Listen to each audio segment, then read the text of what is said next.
Hi students, hope you all are doing well. This is Sharanya, a physics expert from Apple High School. Today I would like to introduce the concept of physics for grade 9 students. Coming to the subject of science, what is science? Students, till now you know the science subject from up to 8th standard. Now I am introducing a concept which is a branch of science, that is the physical science, which is very important for your further education. Okay, before going to discuss the chapters in physics, now I would like to introduce what is science. Science is a Latin word which derived from word scientia, means to know. What is?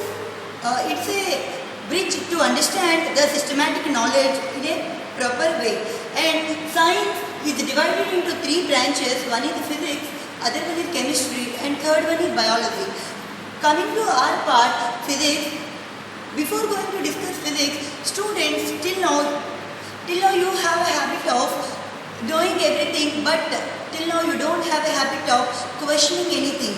So, in the subject of physics, you should question each and everything which is around you properly or seeing in your daily life. So, coming to science, there are 6 aspects you have to learn from science. What is that? Students, first you have to question each and everything, whatever you are getting in your mind. Questioning is the main thing which you have to learn in science. Next is observing. Everything around you, you have to observe. And third is measuring. In science, you have to measure each and every quantity properly. And fourth one, you have to compare. You cannot decide a quantity on its own. You should compare the quantity by comparing with the another quantity. And fourth one, experimenting. Experimenting means everything, but through experiments only we can conclude the conclusions.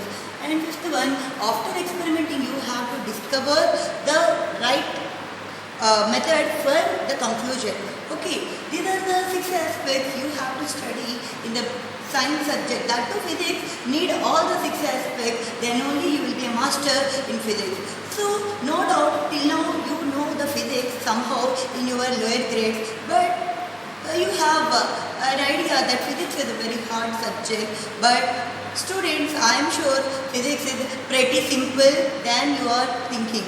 Okay, how physics will be simple? I will give you the fundamental knowledge so that you can polish your knowledge to a better way. So before going into the contents of the physics, try to understand what is the scope of the physics. Scope means what is the introductory part you have to learn in physics. So physics is a general word which coming from the Greek word in the 15th century, and physics is given the idea of nature. Means it comes from Greek word physis, which means nature, and physiki, which means knowledge regarding the nature. Knowledge regarding the nature, what is this? Till now you are seeing the nature in one perspective. From today you have to see the nature in different perspective, which I am going to share with you. Okay, this physics is broadly categorized into 2 types. One is macroscopic, other is microscopic physics. In the macroscopic, it is called classical physics. Classical means the name itself saying it is the old version of physics. Old version means we will see the contents of the physics in broader way. And coming to the next category, that is the microscopic physics, we will call it as quantum physics. What is quantum? Quantum physics is nothing but modern physics. In modern physics, we will try to understand the physical particle in smaller size. Macroscopic will give you the idea in a larger sense, where microscopic will give you the idea of physics in smaller sense. What is this we are going to study in this microscopic is that we will study the atomic structure of the particles and the wave theory and the particle nature of any body we are going to discuss in microscopic physics, that is called modern physics. And coming to macroscopic physics, this is again categorized into 4 types. One is mechanics, second is thermodynamics, third is electromagnetics, fourth one is optics. So coming to the mechanics, you have a doubt. What is the mechanics? You know the mechanical engineering branch. You are here about that branch. What the mechanical engineers will learn about. What they will learn? They learn nothing about the kinematics and dynamics. What is this kinematics and dynamics means? They will study the motion of an object. Motion of an object to a fundamental way. Okay. The mechanic will gives you the movement of a body. Okay. And coming to thermodynamics, what the thermodynamics people will relate with. Then in thermodynamics, you are going to learn about heat. You know heat, and it affects what is the fundamental state of the heat particles. Everything you are going to discuss in thermodynamics, and the movement of the heat particles also you are going to discuss in thermodynamics. And coming to electromagnetics. What is electromagnetics? The name itself saying electromagnetics deals with electricity and magnetism. What is magnetism and electricity? Till now you know about the light and the magnetism in small experimental way, but it is a vast study of the fundamentals of electricity and magnetism in a deeper way. And fourth one is optics. Optics generally discuss with the light rays and the mirrors. We are going to discuss in optics. So this is the broad categorizing of macroscopic physics, and in this mechanics again it is categorized into 5 subdivisions. What is this? First one is motion. Next one is force and loss of motion. Third one gravitation. Fourth one work and energy. Fifth one sound. So these are the 5 areas which the NCERT people are covered in your grade 9 syllabus. So today onwards, what you have to understand is, students, you have to think science is related with physics. In that macroscopic physics we are learning. In that macroscopic, in the mechanics part, the 5 chapters what we are going to discuss from now onwards. That is first chapter, motion. I am going to give you a quick introduction to the motion with live example. One is motion. In simple word, motion is nothing but movement. So when this motion word is discovered, in 15th century, Aristotle, a scientist who did experiments on the objects which are at rest. He did objects which are at rest. Every experiment he did on objects which are at rest.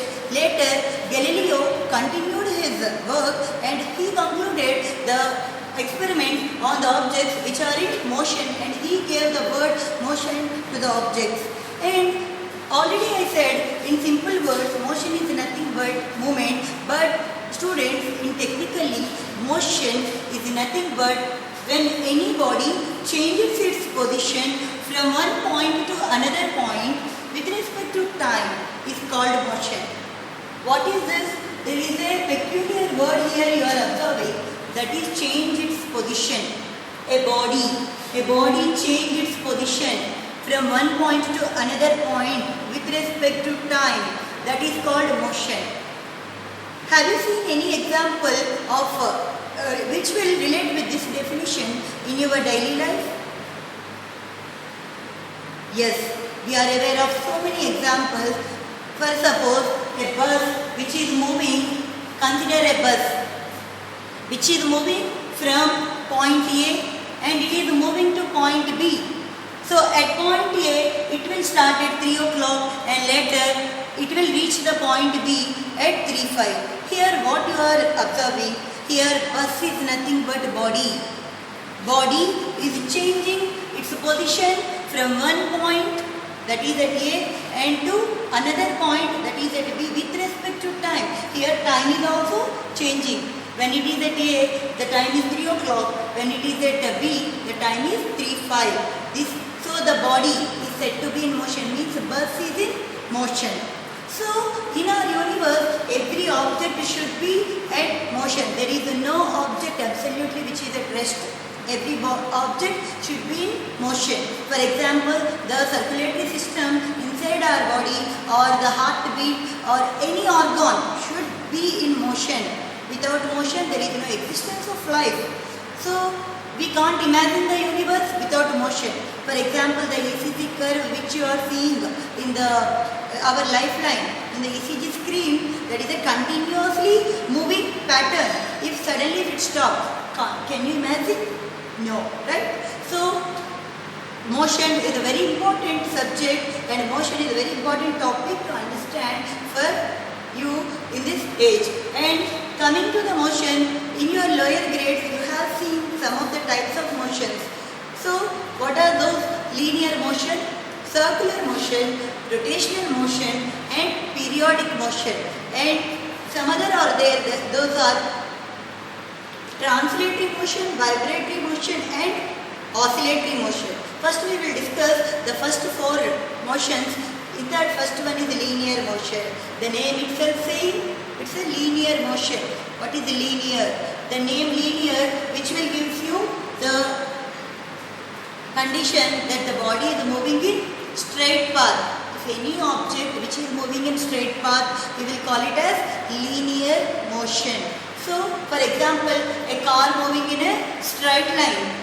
Consider a car is moving in a straight path. For suppose I am here, I am moving in straight path. So I am in linear motion. So linear means straight path. Whenever any object move in straight path, we can say the object is in linear motion. Next is the circular motion. Students, just say any example for circular motion. Yes, that is Earth, which is rotating around the sun. So consider Earth is rotating in an orbit around the sun in a circular path, means any object which is moving in around the circumference of a circle, then the object is said to be in circular motion. Okay. Example is Earth moving around the sun. And third one is rotational motion. Rotational motion. You can have a question that, Madam, circular and rotational both are same, but absolutely it's not the same. Why? Because students, rotational motion is nothing but the motion of an object with respect to a fixed axis. The object should rotate with respect to a fixed axis. For suppose our ceiling fan, what you are seeing in your home, it is having a fixed axis and the three fan wings are rotating with respect to this fixed axis. So, such type of motion is said to be rotational motion. Okay. And fourth one is the periodic motion. What is the periodic motion? So, till now it's a new type of motion which you are seeing on board. This periodic motion is very important. This motion is nothing but any object which is moving at equal intervals of time. Any object which is moving at equal intervals of time. For suppose a simple pendulum. That bob of the simple pendulum which moves to right side with the same time and it moves to left side also by taking the same time. So equal intervals of time the object is moving. Such type of motion is called as periodic motion. The next motion is translatory motion. What is this translatory motion? Means whenever an object is moving in a particular motion without rotation, then the object is said to be in translatory motion. So, for example, this translatory motion is again categorized into three types. One is rectilinear motion, other is curvilinear motion, and third one is random motion. What is rectilinear motion? Already you know, students, that is linear motion. Linear motion is nothing but motion of an object in a straight line. So rectilinear motion is also the same kind. That means any object which is moving in a straight path without rotation, then the object is said to be in rectilinear motion. For example, a car moving in a straight line means the car is not taking any rotationary path. So the car is said to be in rectilinear motion. Most of the cases, linear motion and rectilinear motion both are considered to be the same. And second one is curvilinear motion. What is curvilinear motion? Means any object which is taking curved path whenever it is in motion, then we can say the object is said to be in curvilinear motion. For example, you are aware of cricket. So whenever the batsman hit the ball will take curved path to reach the other side. So the movement of ball we can take it as curvilinear motion. Okay. Third one is random motion, which is a very easy kind of motion. Means any object if it is moving irregularly. Irregularly means the object is not having any proper direction, then we can say the object is said to be in random motion. For example, if you consider the particles of the solution, then the particles are moving in randomly inside the solution bottle. So the motion of the particles is said to be in random motion. And for example, here I am showing one irregular path. This is said to be in a random motion. So random motion, any kind of object which is not having a proper direction, we can say it is in random motion. So these are the kinds of motion which you have seen in your lower grades, and you are continuing in this grade 9. So coming to our next topic, students, before going to see the parameters of motion, what are parameters? Parameters mean in motion there are so many parameters which can identify the motion prospects. So before going to discuss those parameters, first of all, one should understand what are physical quantities. So in physics, there are two kinds of physical quantities. One is scalar quantity, other is vector quantity. Every quantity in physics should comes under any one of this kind. So what is scalar quantity? Whenever a body is having only magnitude but no direction, then the object is said to be in scalar quantity. So scalar quantities means I am saying a word called only magnitude but no direction. What is this? For example, a boy is having a temperature of 98 degrees. Okay, 98 degrees a boy is having. What is this? This 98 degrees is nothing but magnitude. This 98 degrees is nothing but magnitude of the quantity. Here quantity is nothing but temperature. Temperature is the quantity and 98 degrees is nothing but magnitude. And here I am saying any direction? No. Right? So I am not saying any direction, right or left or north or south. Any kind of direction I am not mentioning. A boy is having 98 degrees of fever. Means 98 degrees is nothing but magnitude, and the quantity here I am clarifying you is with temperature. So temperature is a physical quantity. Which kind of physical quantity it is? It is nothing but scalar quantity. Why? Because only magnitude but no direction. Okay. Next, moving to the next kind of quantity, that is vector quantity. What is vector quantity? Vector quantities are the quantities which have both the magnitude, and direction. Both the magnitude and direction. For example, what is this? Some quantities will have both the magnitude and direction. For example, if I am pushing an object from left to right using some force, I am pushing one object from left to right. Okay, here I am using 5 newtons of force. 5 newtons of force for pushing this object. Means here this 5 Newton is nothing but magnitude, and here I am saying I am moving from left to right. This left to right is nothing but direction I am showing here. For what physical quantity?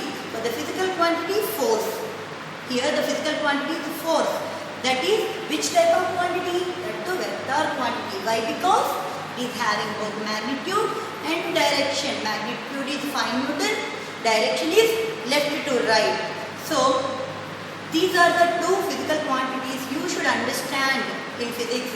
Without knowing these two kinds of quantities, we cannot predict anything in physics. So before going to our next concept, please go through with all these related introduction regarding with the motion, and we will start the next part of my session with the parameters of motion in the next coming video. And thank you for giving this good opportunity to share my knowledge with you.